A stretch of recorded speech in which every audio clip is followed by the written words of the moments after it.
Suamiku menikah lagi tanpa pengetahuanku dan ibu mertua tahu hal itu. Aku balas perbuatan mereka yang membuat mereka menyesal seumur hidupnya.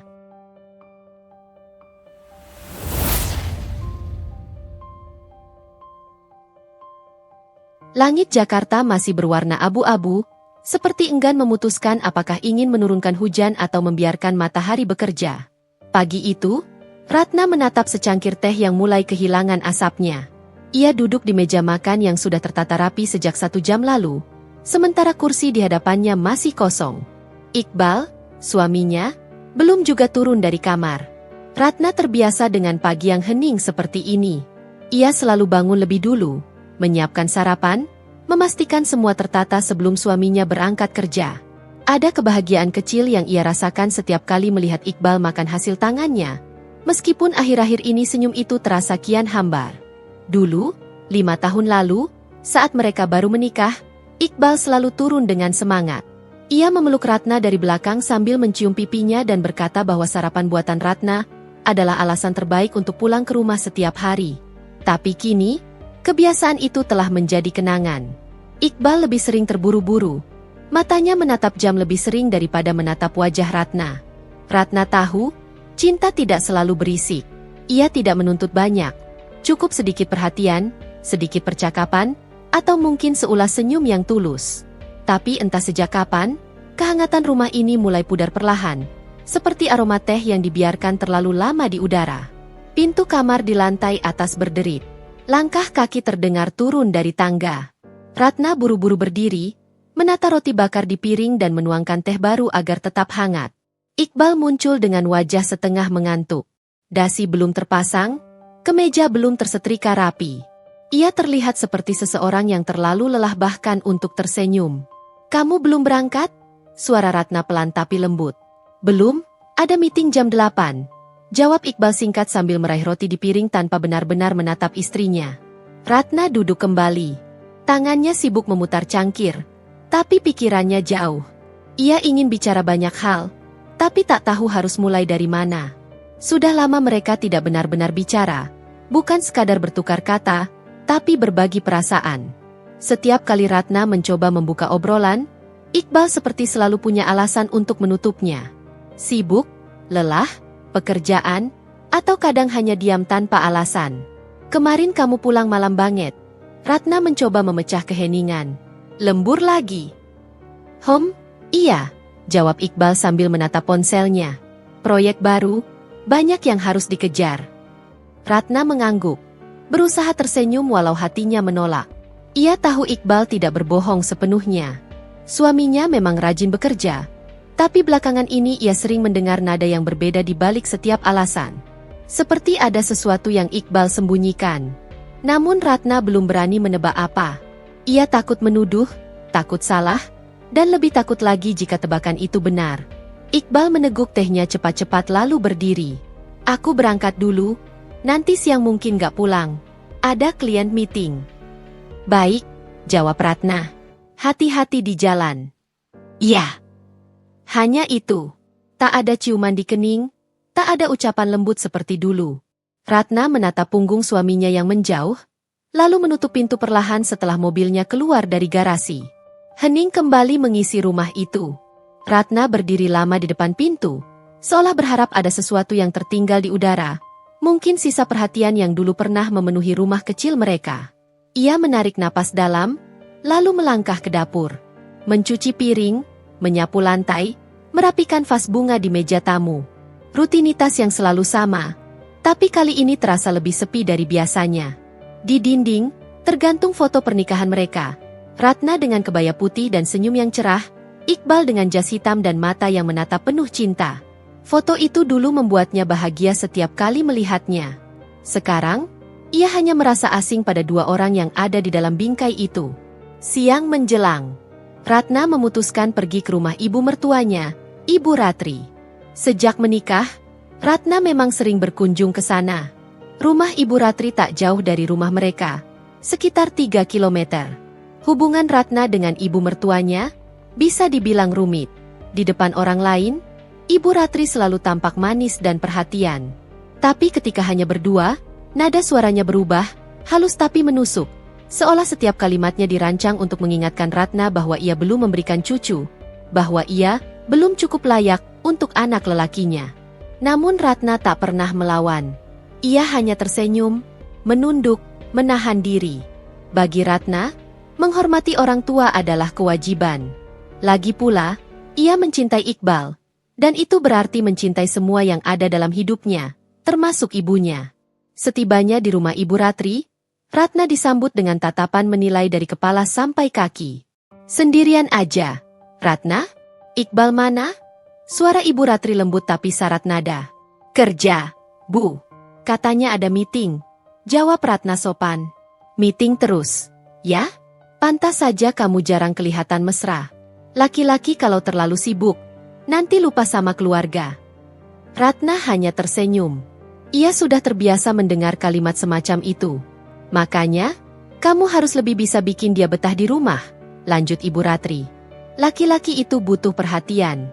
Jangan cuma masakan dan kerapian, tapi juga suasana hati. Kamu tuh terlalu tenang, Ratna. Kadang laki-laki itu bosan kalau istrinya terlalu lembut. Ratna tertawa kecil, menutupi sesak yang naik ke dadanya. Saya berusaha, Bu. Mungkin memang saya bukan tipe yang pandai membuat suasana heboh. Ibu Ratri menatapnya lama, seolah ingin mengatakan sesuatu tapi menahan diri. Ya, semoga saja Iqbal tetap sabar. Ya. Ucapan itu terdengar ringan, tapi maknanya tajam. Ratna tahu, ibu mertuanya masih menilai dirinya belum sempurna, karena belum bisa memberikan cucu, karena tak secerdas atau semenarik menantu-menantu lain yang sering Ibu Ratri banggakan di arisan. Ratna mencoba mengalihkan pembicaraan. Ia menawarkan membantu memasak, lalu menata meja makan seperti biasa. Ibu Ratri bercerita panjang lebar tentang arisan, tentang anak tetangga yang baru menikah, tentang bagaimana istri muda itu rajin memanjakan suaminya. Ratna hanya mendengarkan, menahan diri agar tidak menunjukkan rasa tersinggung. Sore hari, Ratna pulang dengan hati lelah. Bukan karena pekerjaan, tapi karena kata-kata yang menumpuk tanpa bisa diungkapkan. Di perjalanan pulang, ia berhenti sejenak di taman kecil dekat rumah. Duduk di bangku batu, memandangi anak-anak kecil bermain bola, mendengarkan tawa mereka yang ringan. Ia membayangkan seandainya dulu ia dan Iqbal punya anak, mungkin rumah mereka tidak akan sesepi itu. Ia menatap ke langit. Sore itu matahari mulai condong. Sinarnya lembut menembus dedaunan. Ratna memejamkan mata dan berdoa dalam hati. Ia tidak meminta banyak, hanya agar Iqbal kembali seperti dulu. Hangat, penuh perhatian, dan jujur. Ia percaya cinta mereka masih ada, hanya tertutup oleh rutinitas dan jarak yang tak disadari. Namun di lubuk hatinya, ada suara kecil yang mulai berbisik. Atau mungkin bukan rutinitas yang menjauhkan kalian, Ratna. Mungkin ada sesuatu yang lebih dari itu. Ratna menepis pikiran itu cepat-cepat. Ia tidak mau berpikir buruk. Baginya, kepercayaan adalah pondasi rumah tangga. Tapi entah kenapa, kali ini kepercayaannya terasa goyah, seperti pasir yang diguyur ombak. Hari-hari Ratna kembali berjalan seperti biasa, tapi di dalam dirinya ada sesuatu yang perlahan bergeser. Ia tidak tahu kapan tepatnya perasaan itu muncul. Mungkin setelah beberapa kali melihat ponsel Iqbal yang selalu dibawa ke kamar mandi, atau mungkin setelah menyadari parfum di baju suaminya berubah dari aroma kayu maskulin menjadi wangi manis bunga melati yang tidak pernah ia beli. Namun setiap kali ia mencoba memikirkan hal itu terlalu jauh, ia merasa seperti sedang mengkhianati kepercayaannya sendiri. Pagi itu Ratna duduk di ruang tamu, menunggu Iqbal turun dari kamar. Ia sudah menyiapkan sarapan seperti biasa, kali ini dengan omelet kesukaan suaminya. Tapi Iqbal hanya sempat meneguk seteguk kopi, lalu buru-buru memakai jasnya. Ada rapat mendadak, nanti siang aku pulang agak malam, katanya. Ratna menatap jam di dinding. Baru pukul 7:05. Kantor belum buka. Bal. Rapatnya di luar, dengan vendor. Jawab Iqbal cepat, matanya tak menatap Ratna. Ia tahu kebohongan ketika mendengarnya. Nada suara Iqbal kini punya ritme baru. Ada jeda di antara kalimat, ada tekanan kecil yang tak ada sebelumnya. Ratna menahan napas, memilih diam. Baiklah, hati-hati di jalan, ujarnya lembut. Iqbal tersenyum sekilas. Senyum yang tidak sampai ke mata, lalu melangkah keluar. Suara mobil meninggalkan garasi, menyisakan Ratna bersama detak jam dan aroma kopi yang mendingin. Hari itu Ratna memutuskan tidak tinggal di rumah. Ia mengambil tas dan kunci mobil, memutuskan mampir ke rumah Sinta, sahabatnya sejak SMA. Sinta tinggal sendirian di apartemen kecil di kawasan Kalibata, bekerja sebagai desainer interior lepas. Jika Ratna merasa butuh berbicara tanpa takut dihakimi, hanya Sinta yang bisa ia datangi. Begitu pintu apartemen dibuka, Sinta langsung memeluknya. Ya ampun, akhirnya muncul juga, Neng Ratna. Aku pikir kamu udah lupa temen. Ratna tersenyum kecil. Enggak, cuma banyak pikiran aja. Sinta memandangnya tajam. Masalah Iqbal. Ratna tertawa kecil tapi suara tawanya kering. Kamu selalu bisa nebak. Mereka duduk di sofa, dan untuk pertama kalinya setelah sekian lama, Ratna menceritakan hal yang sebenarnya mengganggunya. Malam-malam Iqbal yang sering pulang terlambat, ponsel yang selalu dikunci, dan aroma asing di bajunya. Sinta mendengarkan tanpa memotong. Ia tahu Ratna bukan tipe wanita yang gampang curiga. Jadi kalau kali ini Ratna bicara, pasti ada sesuatu yang lebih dari sekadar salah paham. Menurutmu aku harus apa, Sin? Ratna menatap sahabatnya. Sinta menarik napas panjang. Kalau kamu tanya aku bakal bilang, jangan tinggal diam. Tapi aku juga tahu kamu gak mau gegabah. Kamu masih cinta sama dia, kan? Ratna diam. Jawaban itu seharusnya mudah. Tapi kali ini terasa berat. Ia mencintai Iqbal, tentu saja. Tapi cinta yang dulu hangat itu kini seperti api kecil yang dijaga angin. Masih ada, tapi setiap hembusan bisa memadamkannya. Sinta menepuk tangannya. Coba cari tahu dulu. Jangan langsung konfrontasi. Kadang perempuan cuma butuh bukti supaya hati mereka yakin, entah untuk bertahan atau pergi. Saran itu melekat di kepala Ratna sepanjang perjalanan pulang. Saat sore turun dan langit mulai oranye, ia memarkir mobil di depan rumah, menatap halaman yang sunyi. Tak ada tanda-tanda mobil Iqbal di garasi. Ia masuk, menyalakan lampu, lalu menatap meja makan yang kosong. Piring dan gelas yang tertata rapi seolah mengejeknya. Ratna membuka ponselnya. Tak ada pesan dari Iqbal. Biasanya suaminya memberi kabar kalau akan pulang larut. Tapi kali ini tidak. Ia menunggu sampai pukul 10 malam, sampai lampu ruang tamu hanya menyisakan bayangan panjang di dinding. Ketika akhirnya suara mobil terdengar di luar, Ratna berdiri cepat, lalu menunggu di balik pintu. Iqbal masuk, tampak kelelahan. Ia tidak menyadari Ratna berdiri di sana. Kamu belum tidur? Tanyanya singkat. Aku nunggu kamu, jawab Ratna. Kamu belum makan. Iqbal melepas jasnya, menaruh tas kerja di sofa. Udah makan di luar, sama klien. Ratna menatapnya lama. Klien perempuan? Pertanyaan itu membuat Iqbal berhenti sejenak. Hanya sedetik, tapi cukup bagi Ratna untuk tahu. Tim proyek, jawab Iqbal kemudian, berusaha terdengar santai. Kenapa sih kamu jadi nanya-nanya gitu? Ratna menunduk. Cuma khawatir. Jangan khawatir yang enggak-enggak, Ratna, katanya datar, lalu melangkah menuju kamar mandi. Ratna berdiri diam di ruang tamu, mendengarkan suara air mengalir dari dalam kamar. Ia merasa bodoh, tapi juga sakit. Selama 5 tahun menikah, ia tahu semua gerak tubuh suaminya. Cara Iqbal mengusap kepala, cara menatap, bahkan cara menarik napas saat berbohong. Semua tanda itu kini jelas di depan matanya. Beberapa hari kemudian, Ratna menemukan sesuatu yang mengusik hatinya lebih dalam. Saat mencuci baju Iqbal, ia menemukan selembar struk pembayaran dari toko bunga. Tulisan di nota itu menunjukkan tanggal 2 hari lalu. 1 buket mawar merah. Ia mencoba meyakinkan diri mungkin itu untuk klien, atau mungkin untuk Ibu Ratri. Tapi di bagian bawah nota tertulis tulisan tangan, terima kasih untuk malam yang indah. Tangannya gemetar. Ia duduk di lantai kamar cuci, menatap kertas kecil itu lama sekali, sampai matanya terasa panas. Ratna tidak menangis malam itu. Ia hanya diam, seperti seseorang yang baru kehilangan arah. Dalam diamnya, ia mulai merasakan sesuatu yang selama ini tertahan. Rasa curiga yang tumbuh menjadi ketakutan. Keesokan paginya, ia memutuskan mencari tahu sendiri. Ia menunggu Iqbal berangkat kerja, lalu membersihkan rumah seperti biasa. Ketika hendak menata meja, ponsel Iqbal yang tertinggal di sofa bergetar. Notifikasi muncul di layar, "Jangan lupa janji jam 7. Aku tunggu di tempat biasa hati merah 2. Jantung Ratna berdetak kencang. Ia menatap ponsel itu lama, tangannya gemetar ingin membuka. Tapi ia tahu Iqbal memasang kunci pola. Ia mencoba menebak beberapa kombinasi, tapi tak berhasil.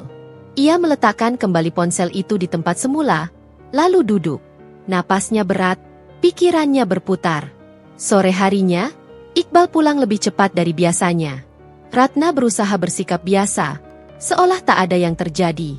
Mereka makan malam bersama, tapi percakapan hanya seputar makanan dan cuaca. Ratna memperhatikan setiap gerak Iqbal. Bagaimana suaminya sering memeriksa ponsel diam-diam, bagaimana senyum tipis muncul tanpa alasan. Malam itu Ratna tak bisa tidur.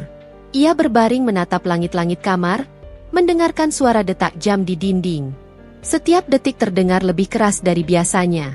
Hari itu langit berwarna kelabu, seperti sedang menyimpan sesuatu yang tidak ingin diceritakan.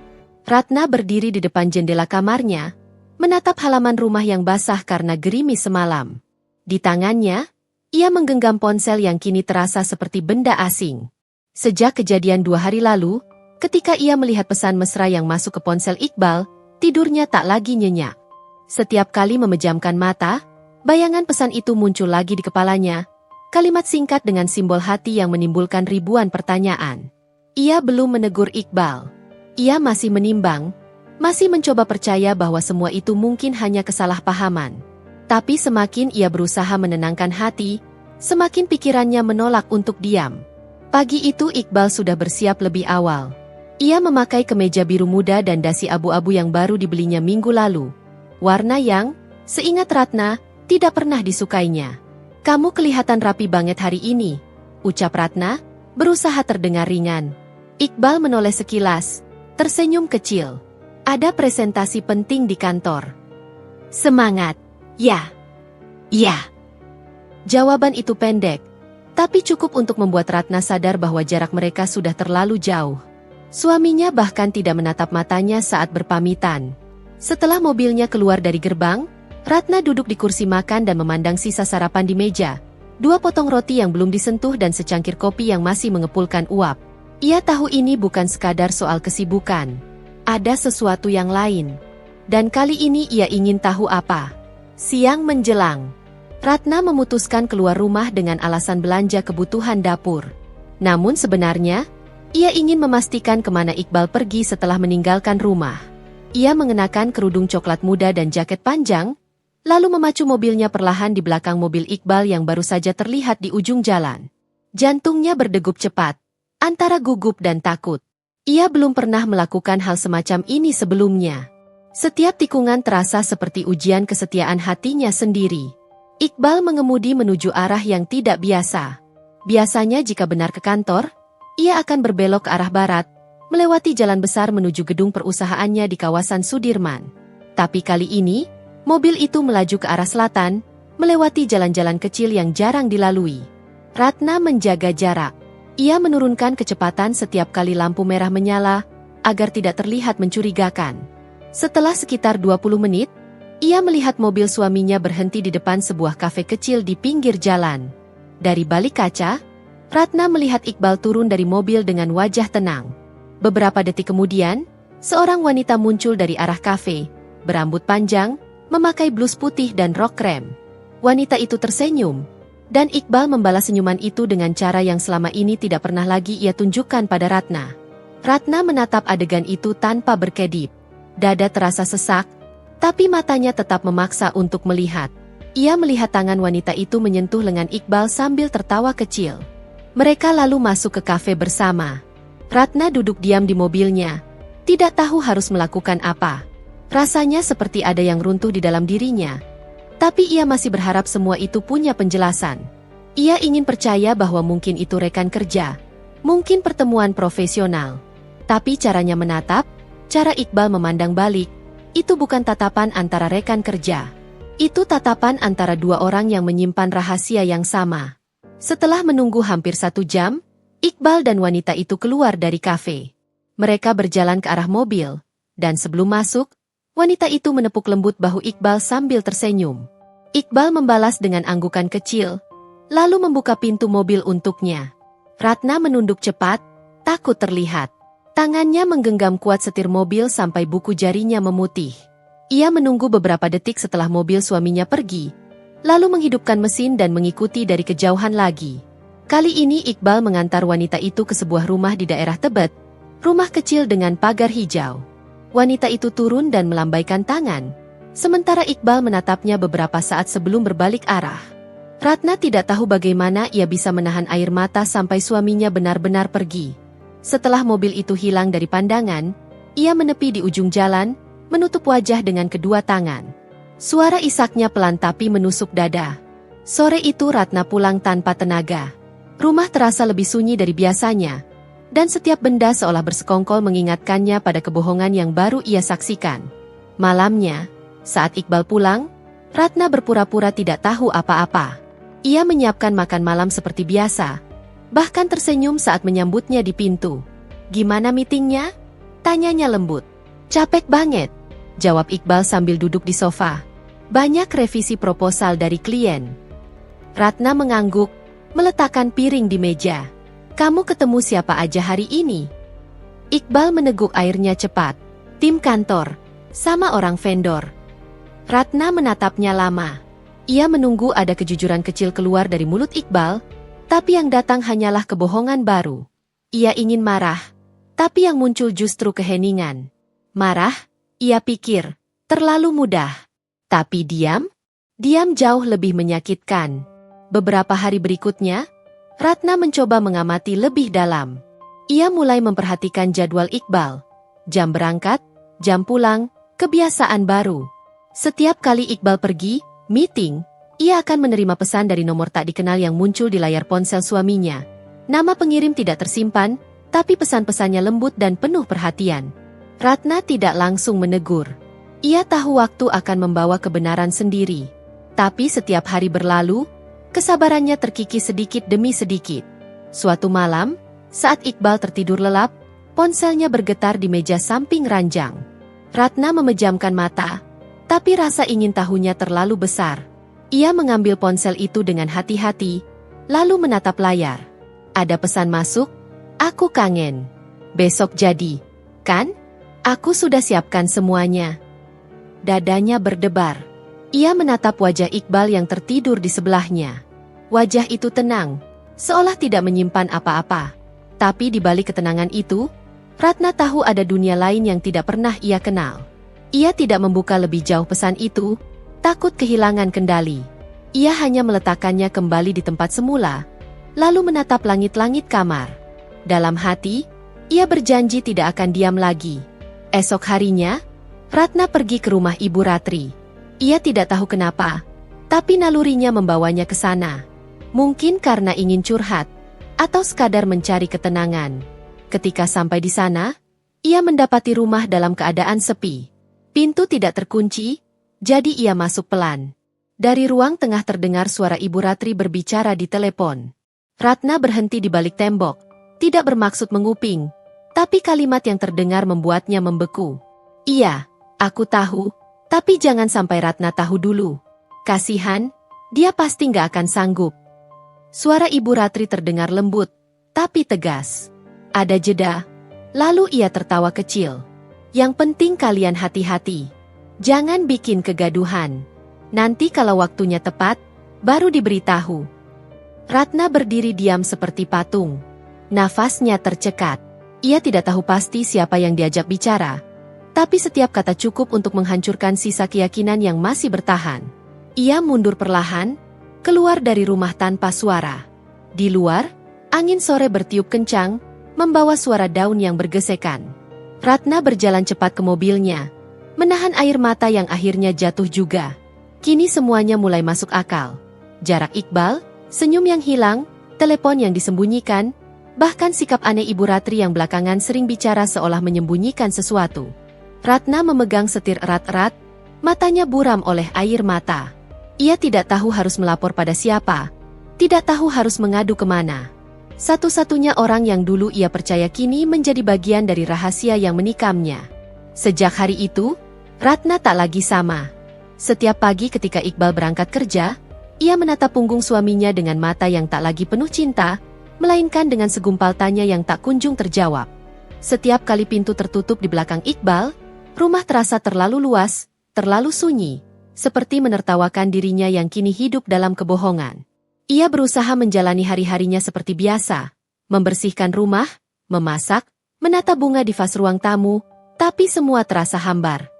Setiap hal kecil mengingatkannya pada kenyataan bahwa ia hidup bersama seseorang yang telah mengkhianati kepercayaannya. Dan parahnya lagi, orang yang selama ini ia panggil ibu, ternyata tahu segalanya. Ratna tak lagi datang ke rumah Ibu Ratri. Bukan karena tidak ingin, tetapi karena takut tak bisa berpura-pura.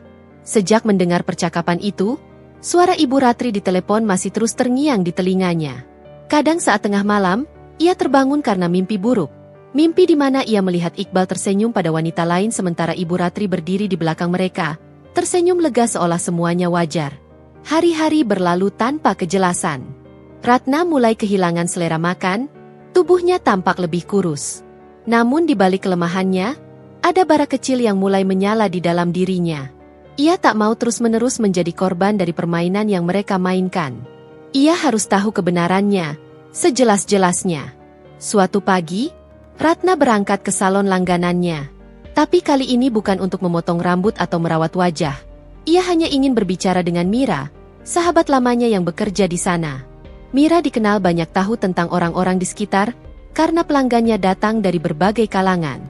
Begitu sampai, Ratna duduk di kursi dekat jendela sambil menunggu Mira yang sedang melayani pelanggan. Wajahnya tampak tenang, tapi jarinya terus memainkan ujung jilbab, menandakan kegelisahan yang tak bisa disembunyikan. "Ratna?" panggil Mira setelah selesai. "Kamu kok tiba-tiba datang? Tumben banget. Biasanya kamu kalau kesini bareng Iqbal." Ratna tersenyum tipis. "Iya, dia lagi sibuk banget. Aku cuma mau nyari udara." Mira duduk di sebelahnya, menatapnya dengan tatapan penuh tanya. "Kamu kelihatan pucat. Kenapa? Ada masalah, ya?" Ratna menunduk sejenak. "Mir, kamu masih ingat nggak dulu kamu pernah bilang pernah lihat Iqbal di sekitar Tebet?" Mira mengangguk pelan, tampak ragu. "Iya, beberapa waktu lalu aku lihat dia di kafe kecil di sana.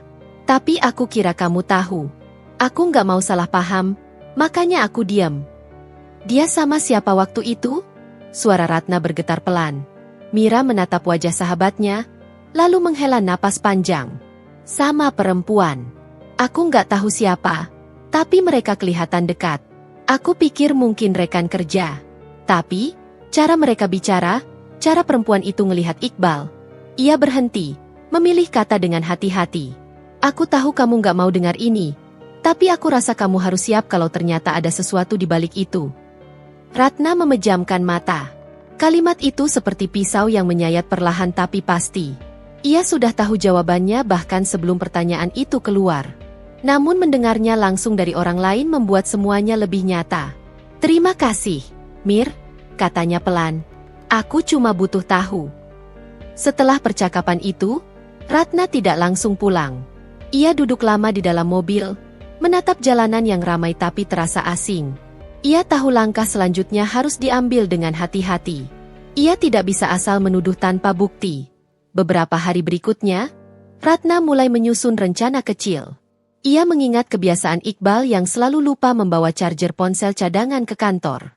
Suatu sore, saat suaminya mandi, ia membuka laci kerja tempat Iqbal biasa menaruh dokumen dan ponsel kantor.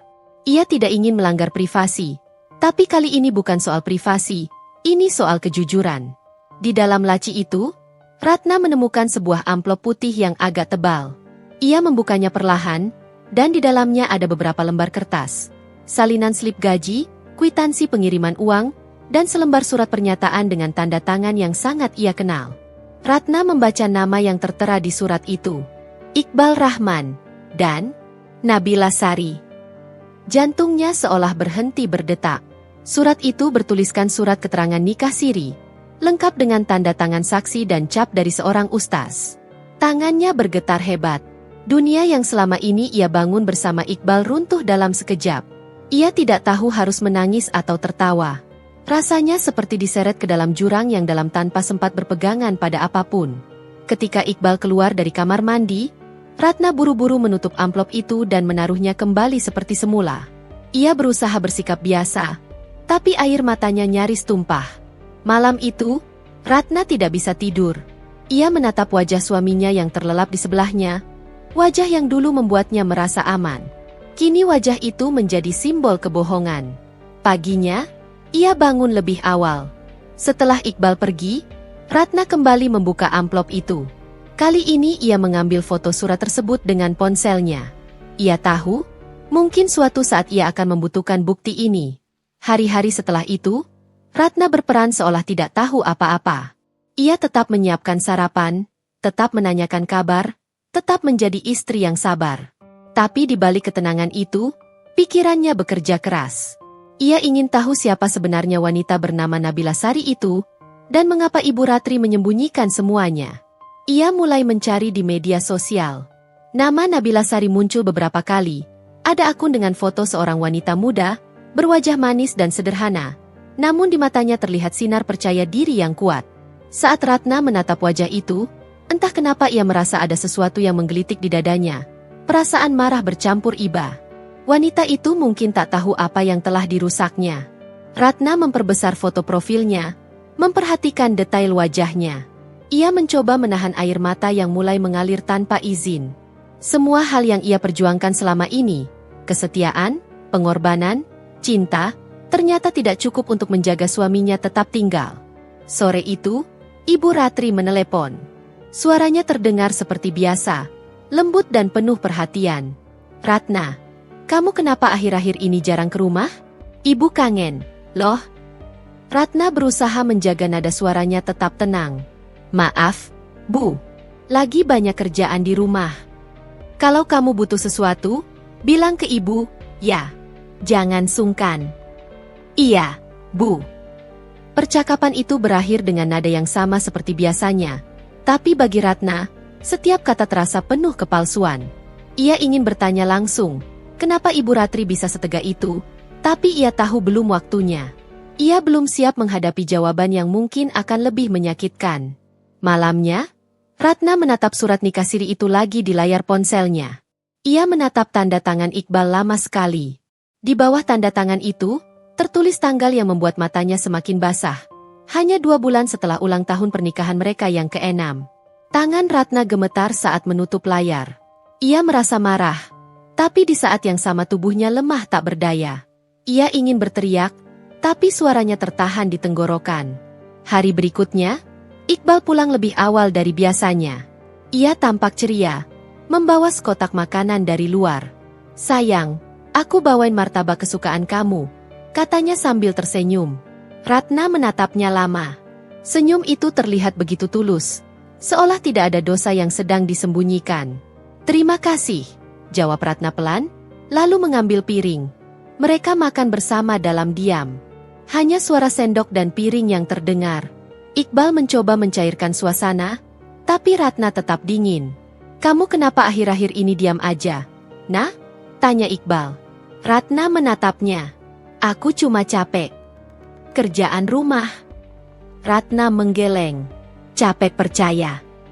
Iqbal terdiam. Matanya memandang Ratna dengan bingung, tapi tidak berkata apa-apa. Mungkin ia berpikir Ratna hanya sedang sensitif. Mungkin juga ia pura-pura tidak mengerti. Malam itu, Ratna memutuskan sesuatu dalam hati. Ia tidak akan menangis lagi. Tidak akan memohon penjelasan. Ia akan membuat mereka berdua, Iqbal dan Ibu Ratri, menyesal telah memandangnya remeh. Ia tahu, balas dendam bukan hal yang baik. Tapi kali ini, yang ia rasakan bukan sekadar marah. Ini tentang harga diri. Tentang bagaimana mereka mempermainkan perasaannya seolah ia tidak layak tahu kebenaran. Di depan cermin, Ratna menatap wajahnya sendiri. Pucat, tapi matanya menyala. Untuk pertama kalinya setelah sekian lama, ia merasa kuat. "Baiklah," bisiknya pelan. "Kalian ingin bermain rahasia, aku juga bisa." Hari-hari berikutnya berubah menjadi ajang kepura-puraan yang menyesakan. Ratna dan Iqbal hidup di bawah atap yang sama, tapi hati mereka terpisah sejauh 2 dunia. Setiap pagi Ratna menyiapkan sarapan seperti biasa, menata meja dengan rapi, namun hatinya dingin. Iqbal pun bertingkah seolah tak terjadi apa-apa.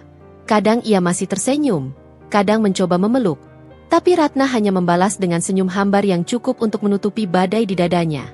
Di dalam dirinya, Ratna mulai merencanakan sesuatu yang perlahan tapi pasti akan menjadi langkah besar.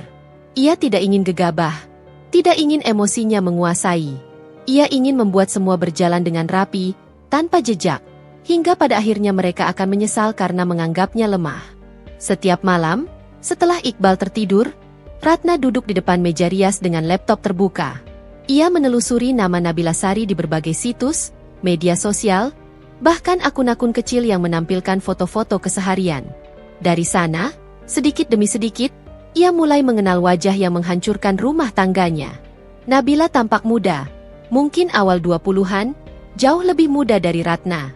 Wajahnya manis, polos, dan dari beberapa unggahan terlihat bahwa ia bekerja di sebuah butik kecil di kawasan Kemang. Dalam salah satu foto, Nabila berfoto dengan seorang wanita yang ternyata tidak asing bagi Ratna. Wajah itu adalah wajah sepupunya sendiri dari pihak Ibu Ratri. Sekujur tubuh Ratna merinding. Ternyata semuanya tidak sekadar kebetulan. Ini adalah permainan keluarga, permainan yang dirancang rapi di belakang punggungnya. Malam itu ia duduk lama dalam diam. Matanya menatap kosong ke layar laptop, tapi pikirannya berlari jauh. Ia mulai menyadari bahwa pernikahan siri Iqbal dan Nabila bukan hanya pengkhianatan suami terhadap istri, melainkan pengkhianatan keluarga terhadap dirinya. Ibu Ratri pasti tahu semua ini. Mungkin malah ikut mengatur. Keesokan harinya, Ratna bangun lebih pagi. Ia mengenakan baju yang rapi, jauh lebih rapi dari biasanya, seolah akan pergi ke acara penting. Setelah menyiapkan sarapan seadanya, ia mengambil kunci mobil dan meninggalkan rumah sebelum Iqbal sempat bertanya. Tujuannya satu, butik tempat Nabila bekerja. Butik itu tidak terlalu besar, tapi tampilannya mewah. Dari luar, Ratna bisa melihat beberapa pelanggan sedang memilih pakaian. Sementara di sudut ruangan ada seorang wanita muda dengan rambut diikat sederhana sedang melipat kain. Ratna mengenali wajah itu dari foto. Itulah Nabila. Ia berdiri lama di depan kaca, menatap bayangan dirinya. Ada rasa ingin masuk, ingin menghadapi langsung wanita itu, tapi ia tahu belum saatnya. Ia harus tahu lebih banyak dulu. Ia butuh tahu apa peran Nabila sebenarnya. Apakah ia sadar bahwa pria yang dinikahinya sudah punya istri, ataukah ia hanya korban dari kebohongan Iqbal seperti dirinya?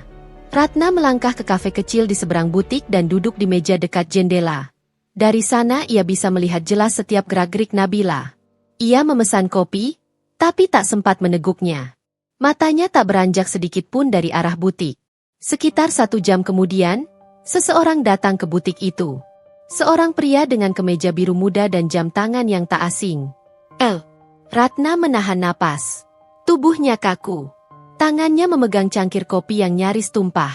Ia melihat Iqbal masuk ke butik, tersenyum, lalu menyapa Nabila. Wajah Nabila langsung berubah cerah.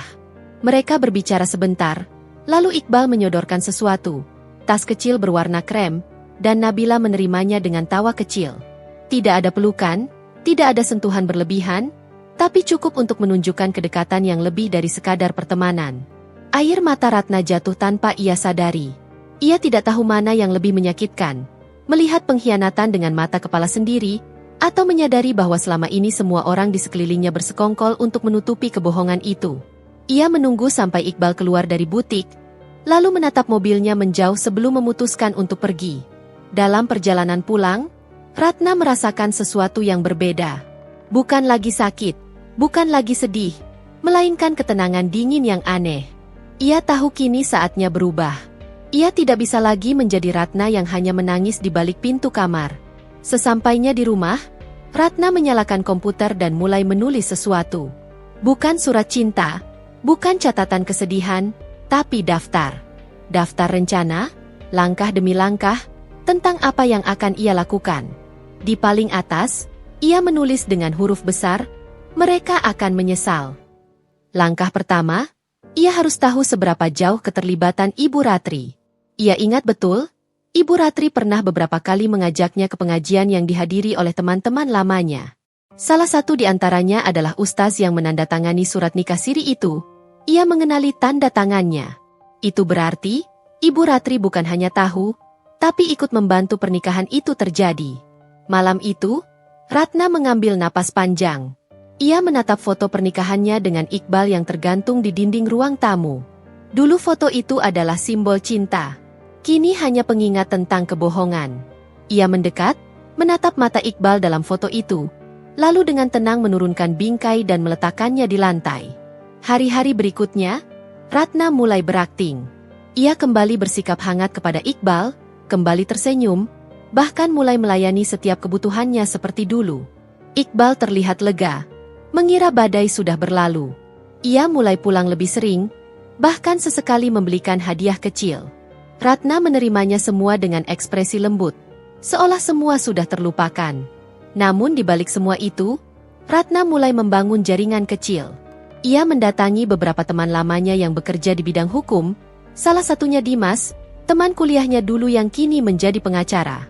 Ia tidak langsung bercerita detail, hanya mengatakan bahwa ia sedang butuh nasihat tentang perjanjian pernikahan dan hak istri jika suami menikah diam-diam. Dimas memandangnya dengan heran.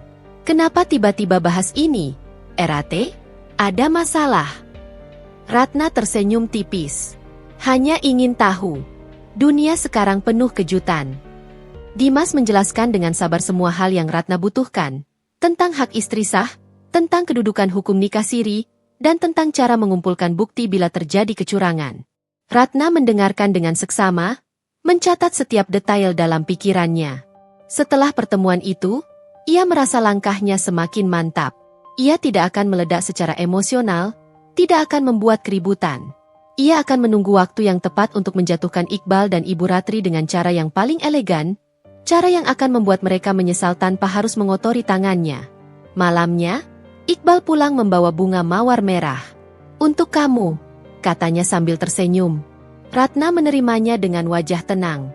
Cantik, ucapnya pelan, lalu meletakkan bunga itu di vas. Dalam hati, ia tertawa pahit. Iqbal bahkan tidak sadar bahwa setiap senyum yang ia berikan kini hanyalah topeng. Beberapa hari kemudian, Ibu Ratri mengundangnya makan malam di rumah. Ratna hampir menolak, tapi kemudian berpikir ulang. Ini kesempatan untuk mengamati lebih jauh. Ia datang dengan penampilan rapi, mengenakan kebaya sederhana berwarna pastel, wajahnya tenang tanpa ekspresi curiga sedikitpun. Begitu tiba, Ibu Ratri menyambutnya dengan pelukan hangat. Ratna, kamu kelihatan makin cantik. Ibu senang kamu akhirnya datang. Ratna tersenyum. Saya juga kangen, Bu. Mereka duduk di meja makan. Iqbal belum datang. Katanya masih ada urusan di luar. Ratna memanfaatkan momen itu untuk mengamati gerak-gerik Ibu Ratri. Setiap kali Ibu Ratri berbicara, Ratna mendengarkan dengan seksama, mencari celah untuk menggali kebenaran. Di tengah makan malam, ponsel Ibu Ratri bergetar di meja. Nama yang muncul di layar membuat Ratna membeku, Nabila S.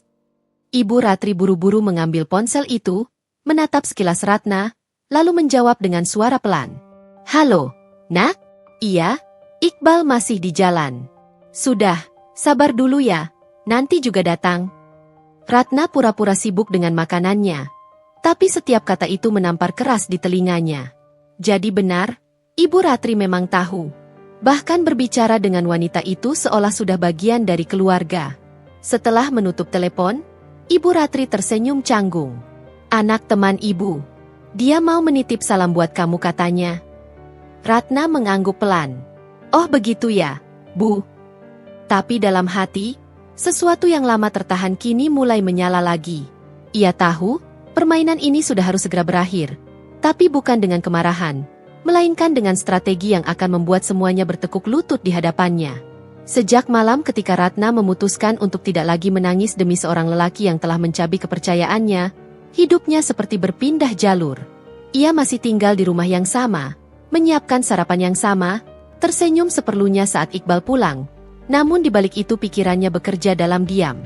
Ia telah belajar menahan setiap gejolak dalam dada, menundukkan semua amarah menjadi rencana. Setiap langkah kecilnya kini berisi makna yang tidak diketahui siapapun. Di meja makan, pagi itu Iqbal duduk dengan kemeja yang rapi seperti biasa. Ia memandang piring nasi goreng buatan Ratna, menatap istrinya sebentar sebelum menunduk lagi ke ponsel. Ratna memperhatikan dari sudut mata, mengenali tatapan kosong yang dulu pernah membuat hatinya berdebar. Sekarang tatapan itu hanya membuatnya ingin tertawa getir. Ia tahu siapa yang sering mengirim pesan di pagi hari seperti ini. Wanita yang kini berstatus istri. Juga, meski tanpa restu dan tanpa sepengetahuan Ratna ketika itu. "Mas, nanti pulangnya cepat ya. Aku mau bahas soal tagihan sekolah Dira," ucap Ratna lembut, seolah tak ada apa-apa. Iqbal menengadah sebentar. "Iya, insya Allah. Kalau nggak lembur." Jawaban itu selalu sama. Dulu Ratna percaya. Sekarang ia hanya mencatat jam kepulangan suaminya di kepala, mencocokkan dengan data yang ia kumpulkan diam-diam. Ia sudah tahu, lembur itu hanyalah kunjungan ke rumah wanita itu. Sebuah rumah kecil di pinggiran kota yang disewa Iqbal sejak 3 bulan lalu. Ratna masih ingat pertama kali mengetahui alamat itu. Ia menemukan slip pembayaran kontrakan di laci mobil Iqbal.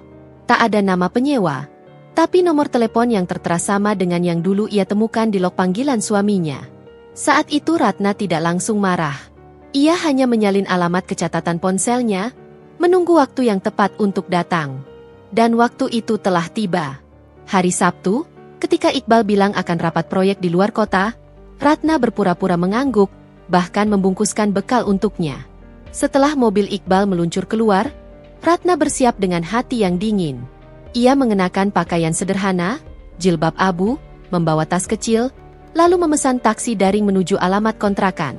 Sepanjang jalan, pikirannya berlari, tapi wajahnya tetap tenang seperti permukaan air yang menutupi badai di dasar danau.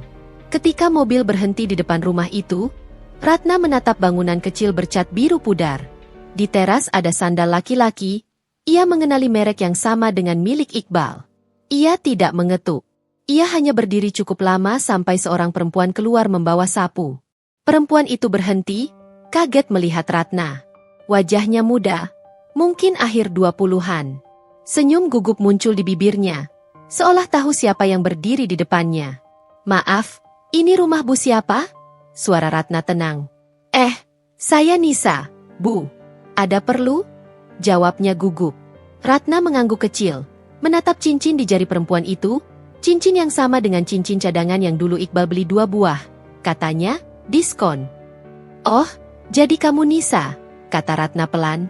"Aku cuma ingin lihat wajah perempuan yang berani menikahi suami orang tanpa rasa bersalah." Wajah Nisa memucat. Ia membuka mulut, tapi Ratna mengangkat tangan, menghentikan. "Tenang, aku nggak akan buat keributan. Aku cuma ingin kamu tahu, setiap kebahagiaan yang kamu nikmati darinya, itu semua hutang. Dan hutang selalu punya waktu jatuh tempo." Tanpa menunggu reaksi, Ratna berbalik dan pergi. Di belakang, Nisa hanya berdiri, napasnya tercekat, sementara tetangga di rumah sebelah melirik heran dari balik tirai. Sepanjang perjalanan pulang, Ratna tidak menangis. Justru di dalam taksi itu, untuk pertama kalinya ia merasa sangat tenang. Ia tahu Nisa akan gelisah. Ia tahu kata-kata tadi akan menjadi benih ketakutan yang tumbuh perlahan di pikiran perempuan itu. Ratna tak perlu berteriak atau melabrak. Ketakutan jauh lebih tajam daripada amarah. Malamnya, Iqbal pulang agak larut. Ratna menatap jam, lalu tersenyum saat mendengar suara mobil berhenti. Ia menyambut di ruang tamu seperti biasa, membawa teh hangat. "Capek ya, Mas?" tanyanya lembut. "Lumayan." Rapatnya panjang. "Rapat di mana? Kok bajunya ada bau parfum perempuan?" Iqbal terdiam sejenak, lalu tertawa canggung. Mungkin dari sekretaris proyek, tadi sempat bantu bersihin dokumen." Ratna tersenyum tipis. "Hati-hati, Mas. Parfum itu kuat sekali, bisa menempel lama." Iqbal mengangguk, tak menyadari betapa tajamnya kalimat sederhana itu. Ratna duduk di sofa, memperhatikan suaminya yang berusaha santai, padahal jemarinya gemetar sedikit. Dalam hati, Ratna menata langkah berikutnya. Ia mulai mengumpulkan semua bukti yang akan ia perlukan kelak. Rekaman, kwitansi, foto, percakapan. Tapi yang paling penting, ia mulai bermain di ranah yang lebih dalam, kepercayaan Ibu Ratri. Beberapa hari kemudian, Ratna datang ke rumah mertua dengan membawa buah dan senyum ramah. "Ibu Ratri, Yang awalnya tampak kikuk setelah ketahuan terlibat menutupi pernikahan Iqbal, perlahan luluh melihat sikap lembut menantunya. Ratna, ibu senang kamu mau datang. Ibu sempat khawatir kamu marah sama ibu. Ratna menatap wajah wanita parubaya itu, menahan rasa getir yang muncul setiap kali melihatnya. Mana mungkin aku marah, Bu. Ibu sudah seperti orang tuaku sendiri. Aku cuma ingin semuanya baik-baik saja. Nada Ratna begitu meyakinkan hingga Ibu Ratri percaya. Mereka duduk lama, membicarakan hal-hal kecil. Ratna sengaja menyelipkan kalimat yang membuat sang mertua merasa aman, strategi halus agar Ibu Ratri kembali terbuka seperti dulu. Ia tahu, jalan menuju pembalasan harus dilalui dengan kesabaran, bukan teriakan. Beberapa minggu berjalan. Iqbal mulai tampak gelisah. Nisa, wanita yang ia nikahi diam-diam, sering menelpon dengan nada curiga. Mas, istrimu datang ke rumah. Aku takut. Suatu malam Iqbal bahkan memohon agar Ratna tidak melakukan apa-apa. Ratna hanya menatapnya dengan senyum lembut, seolah tidak tahu apa-apa. Mas mimpi kali. Aku nggak pernah kemana-mana, katanya pelan sambil menatap mata suaminya yang resah. Iqbal terdiam lama, lalu beranjak ke kamar mandi tanpa berkata apa-apa. Di dalam kepalanya mulai muncul bayangan buruk, sementara Ratna duduk tenang di tepi ranjang, menikmati suara air mengalir yang baginya terdengar seperti lagu kemenangan kecil.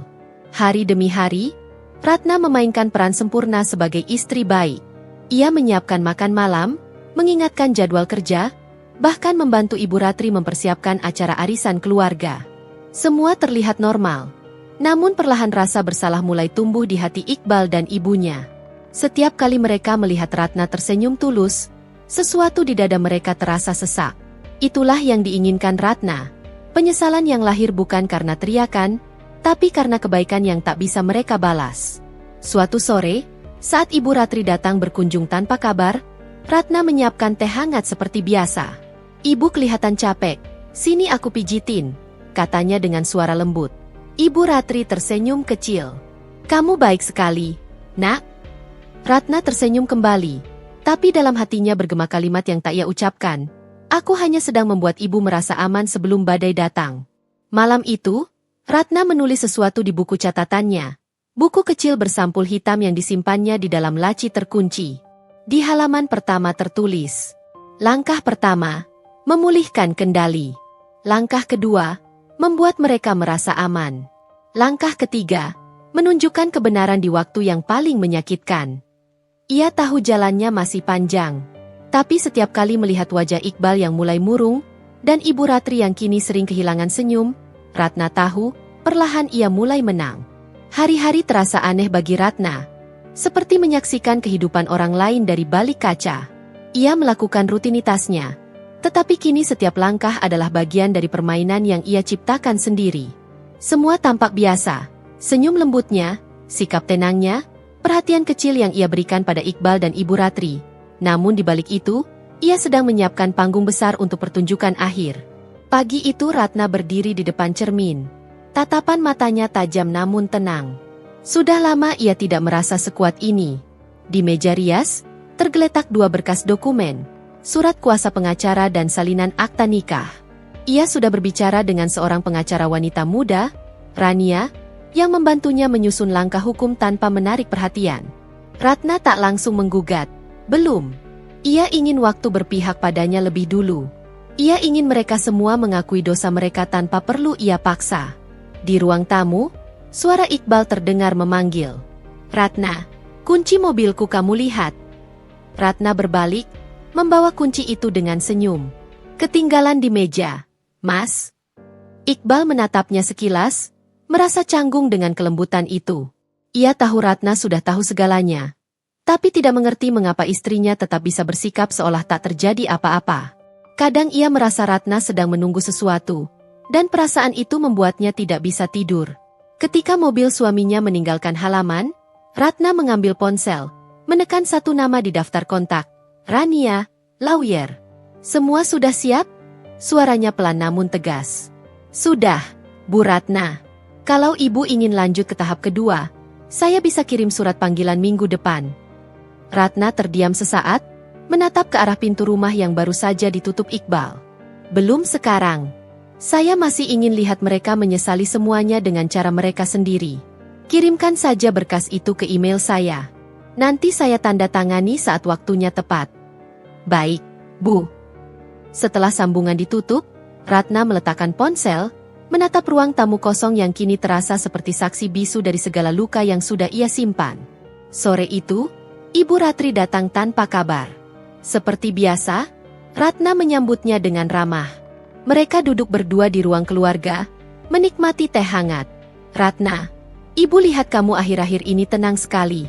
Ibu senang kamu bisa menerima keadaan, kata Ibu Ratri hati-hati. Ratna menatapnya lembut. Ibu, saya belajar dari Ibu. Katanya, dalam rumah tangga kita harus sabar, kan? Ibu Ratri tersenyum, tapi senyum itu goyah. Ia merasa seperti ditusuk halus oleh kalimat yang ia sendiri ajarkan dulu. Kalimat yang dulu digunakan untuk menenangkan Ratna ketika curiga terhadap Iqbal. Sekarang setiap kata terasa seperti cermin yang memantulkan kebohongan yang pernah ia lindungi.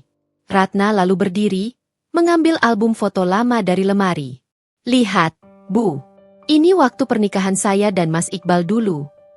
Ia membalik halaman demi halaman, memperlihatkan foto-foto penuh senyum dan doa. Ibu masih ingat? Hari itu Ibu bilang, semoga Iqbal selalu setia. Suara Ratna terdengar pelan tapi mengandung sesuatu yang membuat Ibu Ratri tak sanggup menatap lama. Iya, Ibu ingat, Nak, jawabnya lirih. Ratna menatap foto itu lama. Lucu ya, Bu. Kadang doa yang dulu kita ucapkan bisa berubah jadi ironi. Ibu Ratri menunduk, menggenggam cangkir teh erat-erat. Ratna memandangnya dengan tatapan samar antara iba dan dingin. Ia tidak perlu membentak. Cukup membuat wanita tua itu terperangkap dalam rasa bersalahnya sendiri. Beberapa hari kemudian, Ratna mulai mengubah strategi. Ia tahu Iqbal semakin gelisah. Tekanan dari dua sisi, Nisa yang mulai menuntut perhatian penuh dan Ratna yang diam tapi menusuk, membuatnya kehilangan keseimbangan. Ratna memanfaatkannya dengan kehalusan yang hampir kejam. Suatu malam, Ratna menyiapkan makan malam spesial. Mas, aku masak ayam kesukaanmu. Iqbal menatapnya bingung. Kok tumben? Aku cuma ingin kita seperti dulu lagi. Aku sadar, aku bukan istri yang sempurna. Tapi aku ingin memperbaikinya. Iqbal menatap wajah Ratna yang tampak tulus. Tapi justru rasa takut menggelayuti dadanya. Ia tak mengerti maksud di balik semua itu. Ia makan tanpa bicara. Sementara Ratna dia menatapnya. Seolah sedang menghafal setiap ekspresi kecil di wajahnya. Malam itu, ketika Iqbal tidur, Ratna mengambil ponsel suaminya yang tergeletak di meja. Ia membuka pesan terbaru. Nisa menulis panjang, Mas, aku capek. Aku nggak mau jadi istri sembunyi-sembunyi. Aku mau semua orang tahu. Ratna tersenyum samar. Ia lalu menyalin isi pesan itu, menyimpannya ke dalam catatan. Ia tahu Nisa sedang gelisah, dan itu berarti hubungan mereka mulai retak. Ratna hanya perlu sedikit dorongan lagi. Keesokan harinya, Ratna menghubungi Nisa dengan nomor baru. Ia menyamar seolah seseorang dari lingkungan kerja Iqbal. Dalam percakapan itu, Ratna membuat seolah ia adalah teman kantor yang tahu semua hubungan rahasia Iqbal dan Nisa. Kasihan ya kamu, sudah nikah tapi masih disembunyikan. Aku cuma heran, kenapa kamu mau? Ucapan itu membuat Nisa terdiam lama di ujung telepon. Kamu siapa sebenarnya? Ratna tertawa pelan. Cuma orang yang tahu apa rasanya ditipu lelaki yang sama. Lalu sambungan ditutup. Hari-hari setelah itu menjadi kacau. Nisa sering menelpon Iqbal dengan tangis, menuduh ada yang mengikutinya, mengancam akan membongkar semuanya ke publik. Iqbal stres, sementara Ratna tetap menjalankan perannya sebagai istri penuh perhatian. Ia menyuguhkan teh hangat, menenangkan suaminya dengan kalimat sederhana yang terdengar seperti doa, padahal racun. Tenang, Mas. Semua masalah pasti ada jalan keluarnya. Asal kita jujur, semuanya akan baik-baik saja. Kalimat itu membuat Iqbal semakin takut. Ia tahu, jujur, bukan hal yang ingin Ratna dengar darinya. Karena kejujuran bisa menjadi hukuman bagi dirinya sendiri. Malam demi malam, Iqbal semakin sulit tidur. Kadang Ratna melihatnya duduk di ruang tamu sendirian, memandangi dinding kosong.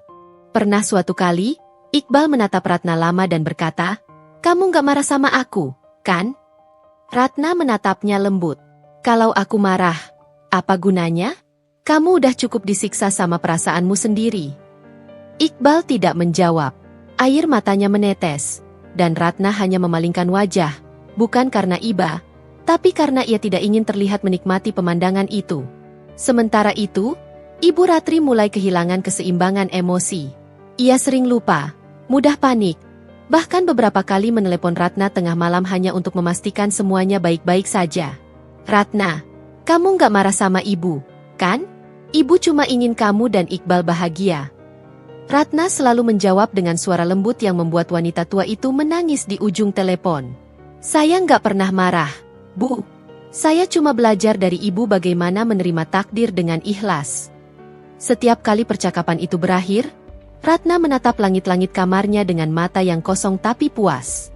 Ia tidak perlu menyentuh siapapun untuk membuat mereka runtuh. Kata-kata lembutnya sudah cukup untuk menghancurkan perlahan. Beberapa minggu kemudian, Ratna memutuskan waktunya hampir tiba. Ia bertemu Rania di sebuah kafe kecil. Pengacara itu menyerahkan map berisi dokumen yang sudah disiapkan. Kalau ibu tanda tangani ini, besok pagi surat gugatan bisa dikirim ke kantor Pak Iqbal. Ratna menatap berkas itu lama. Belum sekarang. Aku masih ingin mereka merasa kehilangan sebelum aku benar-benar pergi. Rania mengangguk paham. Ibu Ratna luar biasa sabar. Tapi hati-hati, jangan sampai ibu terluka lagi. Ratna tersenyum tipis. Aku sudah mati di dalam jauh sebelum mereka sadar. Sekarang aku cuma menguburkan yang tersisa. Malam itu, udara di ruang tamu terasa lebih dingin dari biasanya. Lampu gantung memantulkan cahaya kekuningan di wajah Ratna yang sedang duduk dengan buku catatannya. Di halaman terakhir, ia menulis satu kalimat, waktu untuk menutup lingkaran. Lalu ia menutup buku itu perlahan, menatap kosong ke arah foto pernikahannya yang tergantung di dinding. Dalam bingkai kayu itu, ia dan Iqbal tampak bahagia, seolah dunia berhenti hanya untuk mereka berdua. Ratna mendekat, menyentuh kaca yang menutupi foto itu, dan berkata pelan, "Kamu hancurkan segalanya, Mas. Sekarang giliranku membuatmu merasakan bagaimana rasanya kehilangan sesuatu yang kamu pikir tak akan pernah pergi." Hari-hari belakangan, Ratna mulai jarang bicara. Ia lebih banyak diam, mengamati. Iqbal semakin mudah marah.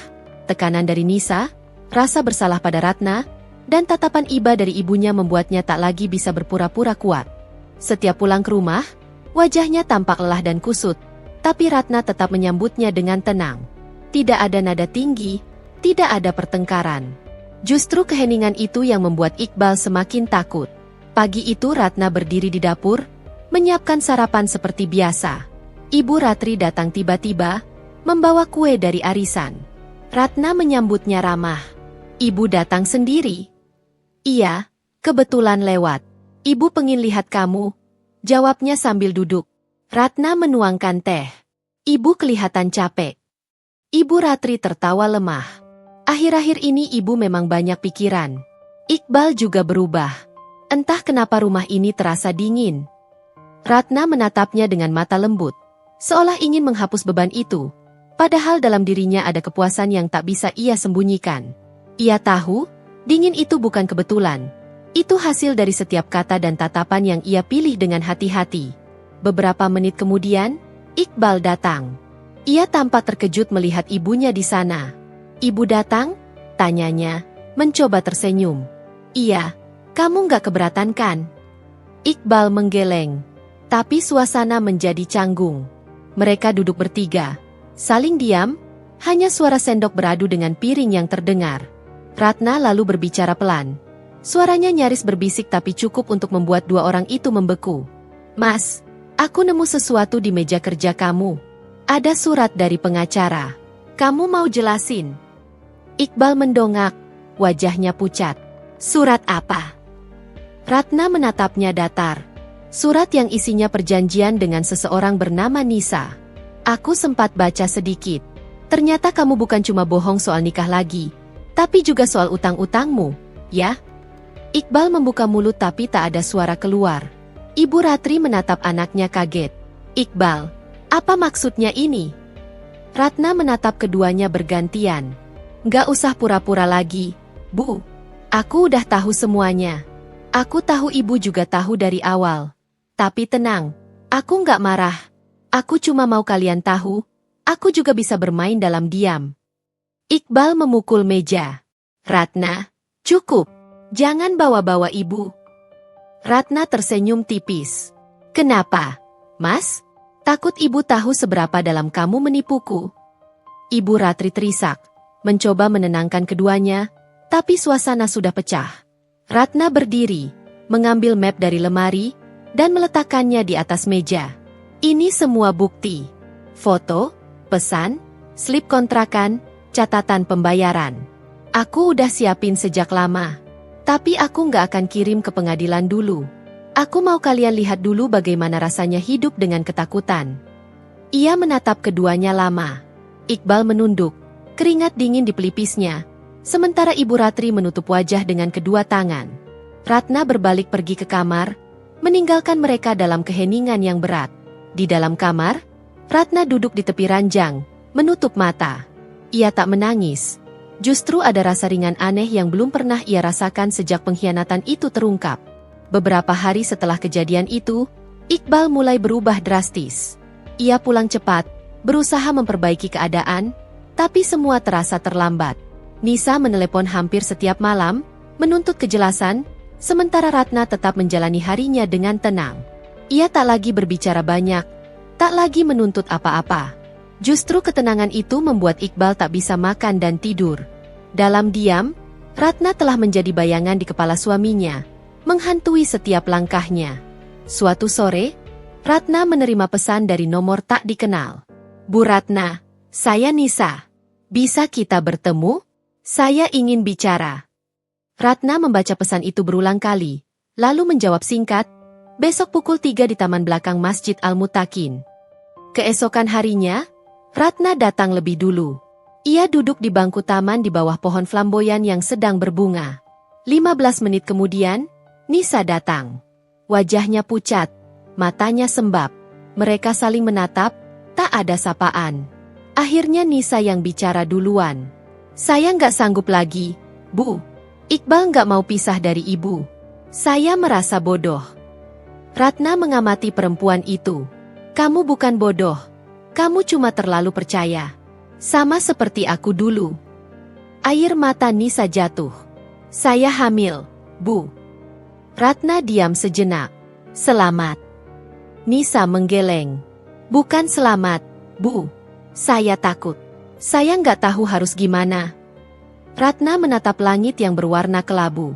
Kamu tahu kenapa aku nggak marah padamu? Karena aku tahu rasa sakitmu akan jauh lebih panjang daripada amarahku. Nisa menunduk, menahan tangis. Ratna bangkit berdiri. Kalau kamu mau saran, tinggalkan dia. Sebelum kamu jadi sepertiku, mati hidup-hidup dalam penyesalan.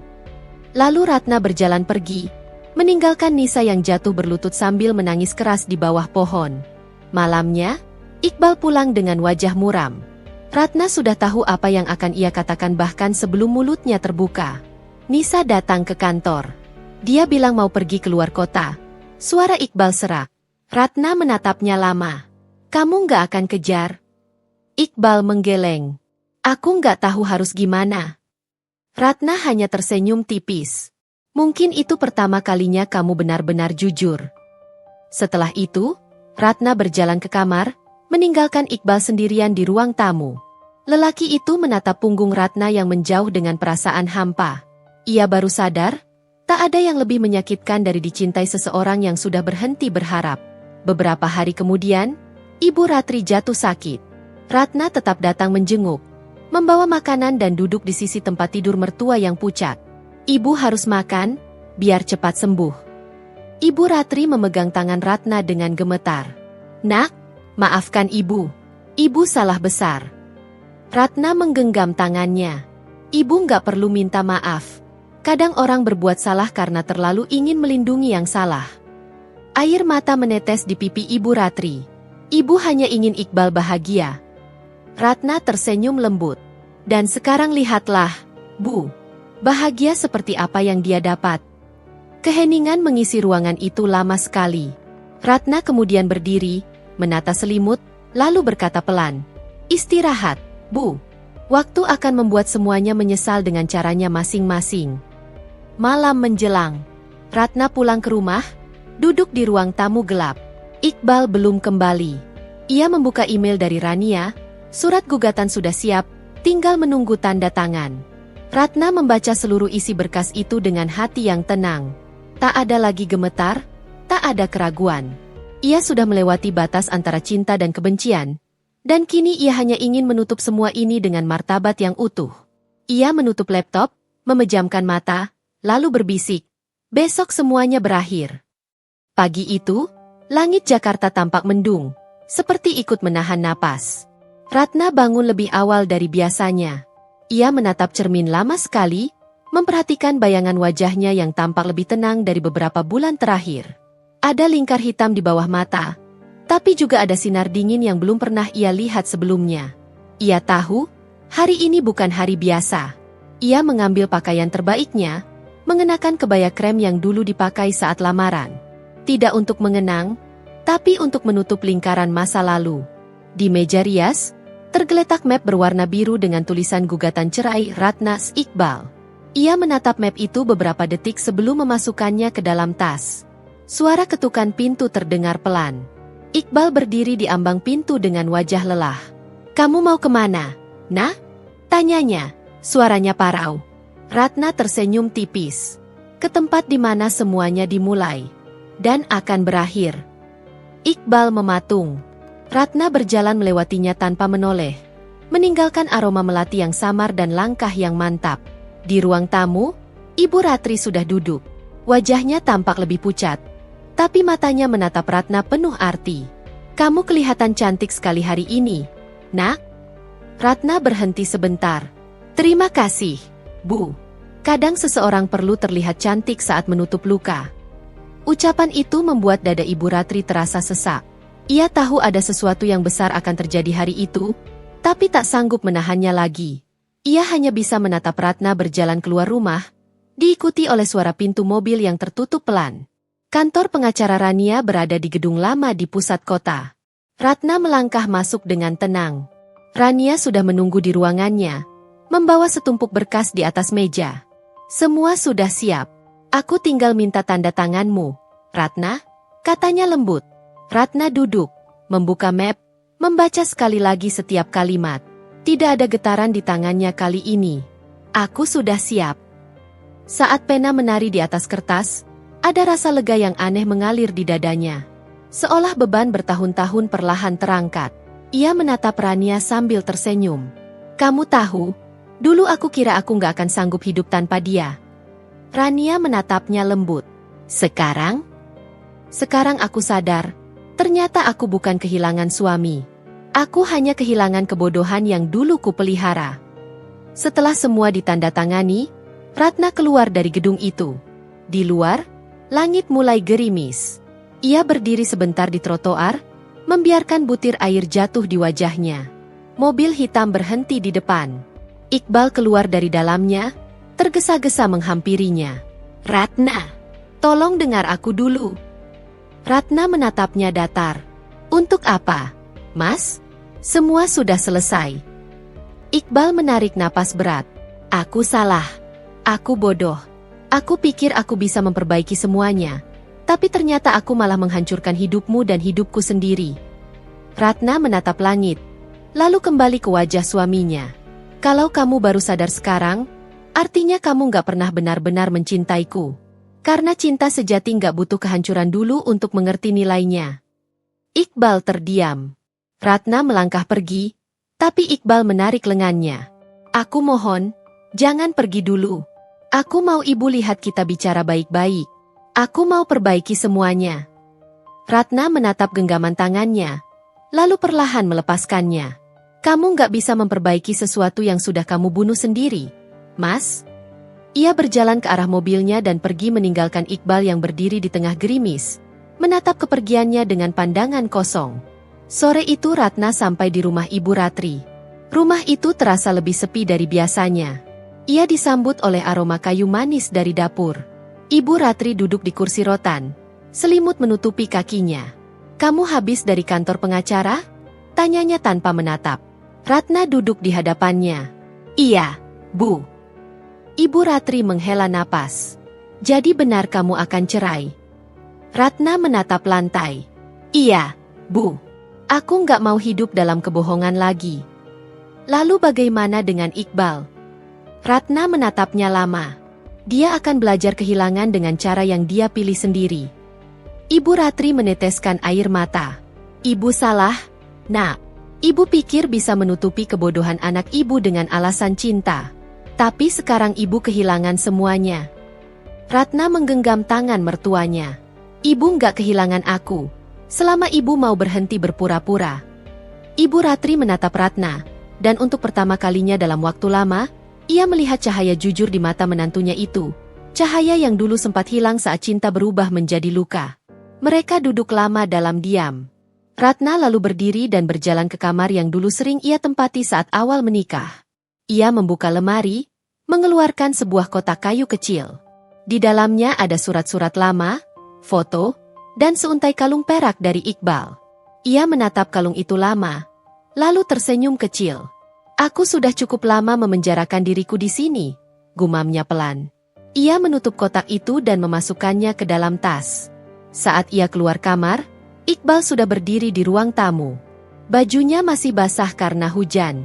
Ibu Ratri menatapnya, lalu berdiri dengan susah payah. Iqbal, kamu datang di waktu yang tepat. Duduklah, kita bicara bertiga. Iqbal menurut.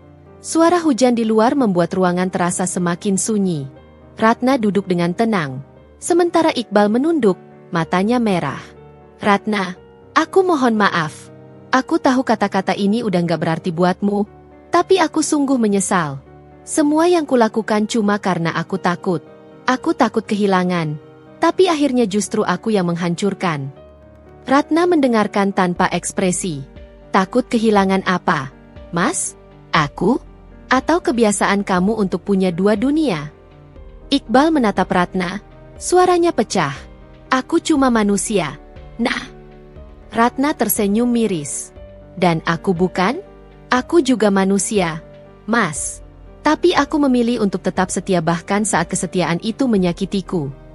Ibu Ratri menunduk menangis. Ratna lalu berkata lembut tapi tegas. Aku datang bukan untuk berdebat. Aku cuma mau bilang, mulai besok, aku nggak akan lagi pakai nama belakangmu. Aku mau kembali jadi diriku sendiri. Iqbal menggigit bibir. Air matanya jatuh. Jadi kamu benar-benar mau pergi? Ratna berdiri. Aku nggak pergi, Mas. Aku cuma berhenti berputar di tempat yang sama. Ia menatap Ibu Ratri dan menunduk hormat. Terima kasih, Bu, sudah pernah menerimaku. Aku pamit. Ibu Ratri memegang tangannya erat. Nak, maafkan Ibu. Kalau waktu bisa diulang, Ibu akan lakukan segalanya dengan cara berbeda. Ratna menatapnya lembut. Waktu memang gak bisa diulang, Bu. Tapi penyesalan bisa disimpan agar jadi pengingat. Ia melepaskan genggaman tangan itu pelan-pelan. Ratna melangkah keluar rumah. Hujan sudah reda, tapi udara masih berbau tanah basah. Iqbal mengikuti di belakangnya, menatap punggung perempuan itu yang kini tampak begitu kuat dan jauh. Ratna, apa kamu gak akan pernah memaafkanku? Ratna berhenti sejenak, tapi tidak menoleh. Memaafkan bukan berarti kembali, Mas. Aku sudah memaafkanmu sejak aku berhenti mencintaimu. Lalu ia berjalan lagi, tanpa menengok ke belakang. Malam itu, Iqbal duduk di ruang tamu sendirian. Ibu Ratri tertidur di kursinya. Di atas meja, masih ada cangkir teh yang sudah dingin. Ia menatap foto keluarga mereka di dinding, lalu menunduk, wajahnya tenggelam di kedua tangan. Di antara isak tertahan, ia menyadari sesuatu yang terlambat. Tak ada yang lebih menakutkan dari perempuan yang terluka tapi memilih diam. Sementara itu, Ratna duduk di balkon apartemen barunya. Kota Jakarta terlihat seperti lautan cahaya di bawah sana. Ia menatap langit malam, menyesap kopi pelan. Angin meniup rambutnya, membawa aroma hujan yang samar. Dalam diam, ia tahu, babak hidupnya yang lama sudah berakhir. Tapi perjalanan Ratna belum selesai, karena penyesalan orang-orang yang meninggalkannya baru saja dimulai. Sudah 3 bulan berlalu sejak Ratna meninggalkan rumah lamanya. Hidupnya kini tenang, sederhana, tapi penuh arti. Ia tinggal di sebuah apartemen kecil di daerah Tebet, dengan pemandangan kota yang ramai di kejauhan. Setiap pagi, ia menyalakan radio, menyeduh kopi, dan menulis di buku catatan yang kini mulai penuh dengan tulisan-tulisan reflektif. Kadang ia tersenyum sendiri, membaca ulang kalimat-kalimat yang ia tulis saat tengah malam. Bukan lagi kalimat penuh luka, melainkan kalimat tentang kebebasan. Hari itu, Ratna baru saja selesai mengajar di lembaga pelatihan keterampilan perempuan yang ia dirikan bersama Rania. Tempat itu menjadi rumah baru bagi banyak wanita yang pernah patah karena pernikahan, kekerasan, atau pengkhianatan. Ratna tidak menyebut dirinya korban di depan mereka. Ia hanya mengatakan, "Aku pernah jadi perempuan yang hampir kehilangan dirinya karena cinta. Tapi hari ini aku hidup lagi karena aku belajar mencintai diriku sendiri." Setiap kali kalimat itu terucap, semua mata di ruangan menatapnya dengan kekaguman dan haru. Suatu sore, Ratna mendapat undangan tak terduga. Sebuah surat dari Ibu Ratri, ditulis dengan tangan yang gemetar. "Nak Ratna, kalau masih berkenan, datanglah ke rumah. Ibu ingin bicara sebelum terlambat." Ratna menatap tulisan itu lama.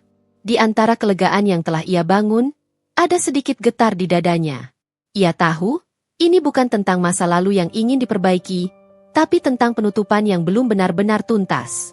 Keesokan harinya, Ratna datang. Rumah itu masih sama, tapi terasa lebih sepi. Daun-daun kering menutupi halaman, dan suara ayam dari kandang belakang terdengar sayup. Pintu dibuka oleh pembantu lama mereka, Wati, yang terkejut melihat Ratna berdiri di depan. "Bu Ratna, ibu lagi sakit di kamar." Ratna mengangguk dan melangkah masuk. Di dalam kamar, Ibu Ratri terbaring lemah. Wajahnya tampak jauh lebih tua dari terakhir kali Ratna melihatnya. Ketika Ratna duduk di sisi ranjang, Ibu Ratri membuka mata perlahan dan tersenyum samar. "Kamu datang juga, Nak?" Ratna menggenggam tangannya. "Saya datang, Bu. Apa kabar Ibu?"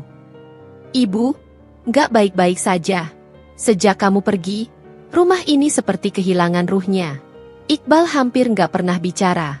Dia seperti hidup tapi nggak hidup. Ratna menatap wajah renta itu dengan mata lembut. "Saya sedih dengar itu, Bu. Tapi setiap orang harus memetik hasil dari apa yang mereka tanam." Ibu Ratri meneteskan air mata. "Ibu menyesal, Nak.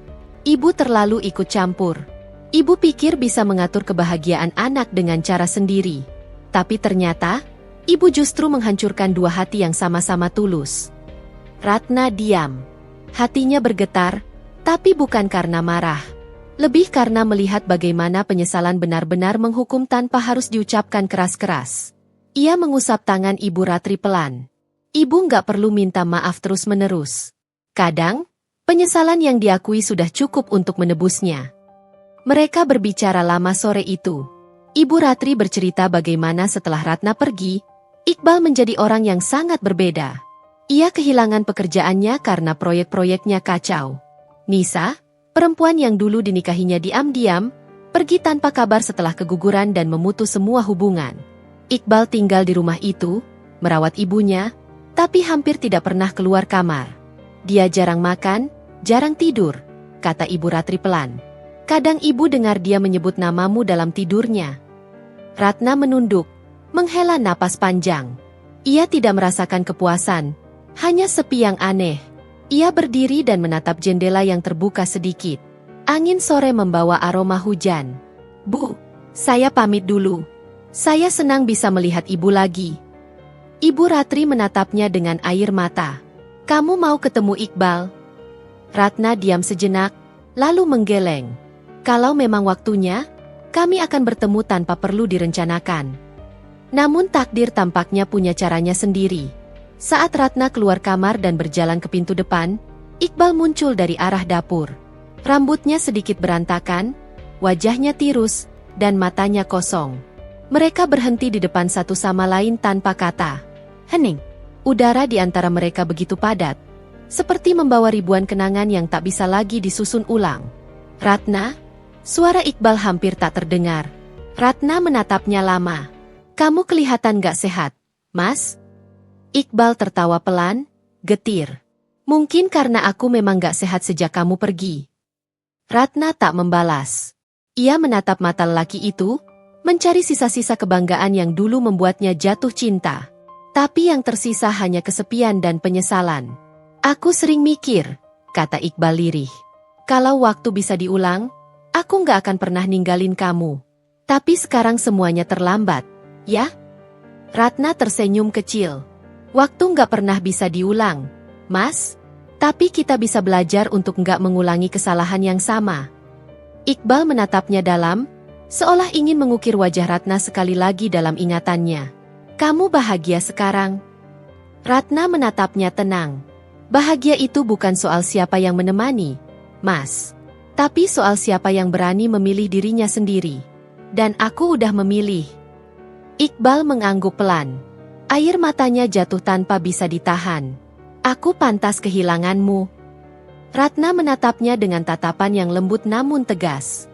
Bukan kehilangan yang menyakitkan, Mas.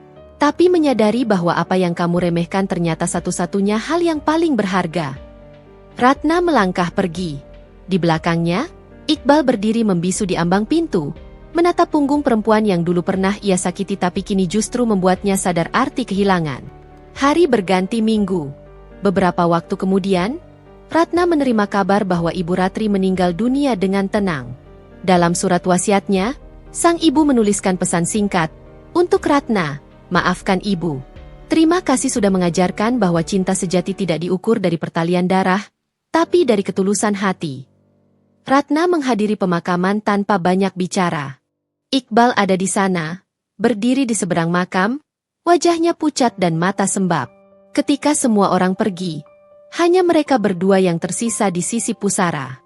Hujan turun pelan, membasahi tanah yang baru ditimbun. Iqbal berjalan mendekat. "Terima kasih udah datang, Ratna." Ratna menatap pusara itu, lalu menoleh padanya. Dia ibu yang baik, cuma salah menempatkan kasih sayang. Iqbal menunduk. "Aku juga salah. Dan sepertinya Tuhan gak akan pernah berhenti ngingetin aku lewat kehilangan." Ratna menatap langit mendung. Kadang kehilangan adalah cara Tuhan membuat kita sadar bahwa sesuatu gak pernah benar-benar milik kita. Iqbal tersenyum getir. "Kamu selalu bisa berkata setenang itu. Padahal dulu kamu yang paling terluka." Ratna menatapnya dalam. "Memaafkan itu bukan soal siapa yang kalah, Mas. Tapi soal siapa yang cukup kuat untuk nggak lagi menanggung beban kebencian." Mereka berdiri lama dalam diam, hanya suara hujan yang terdengar. Akhirnya Ratna melangkah pergi, meninggalkan makam itu dan masa lalunya di sana. Iqbal menatap langkahnya sampai hilang di balik kabut hujan, lalu berlutut di depan pusara ibunya sambil menangis terisak. 3 tahun kemudian, Ratna berdiri di depan panggung kecil dalam sebuah seminar tentang pemberdayaan perempuan. Ia kini dikenal sebagai pendiri Yayasan Cahaya Ratna, lembaga yang membantu para istri dan ibu tunggal menemukan kembali makna hidup setelah ditinggalkan atau dikhianati. Di hadapan ratusan peserta, ia berbicara dengan suara lembut tapi tegas. Hidup bukan tentang siapa yang kita perjuangkan, tapi tentang siapa yang tetap bertahan ketika perjuangan itu berakhir. Saya pernah berpikir kebahagiaan hanya datang lewat orang lain. Tapi sekarang saya tahu, kebahagiaan sejati datang saat kita berhenti menunggu orang lain untuk memperbaiki kita. Para peserta bertepuk tangan. Di barisan belakang, seorang pria paruh baya duduk diam, menunduk, menyeka air mata. Ratna menatap sekilas ke arahnya. Ia tahu siapa dia. Tapi tak ada lagi dendam, tak ada amarah. Hanya kedamaian yang luas dan tak tergoyahkan. Setelah acara berakhir, Ratna berdiri di luar gedung, menatap langit senja yang berwarna jingga. Ia teringat masa-masa kelamnya, tapi kali ini, ingatan itu tak menyakitkan. Ia menutup mata, membiarkan angin sore menyentuh wajahnya.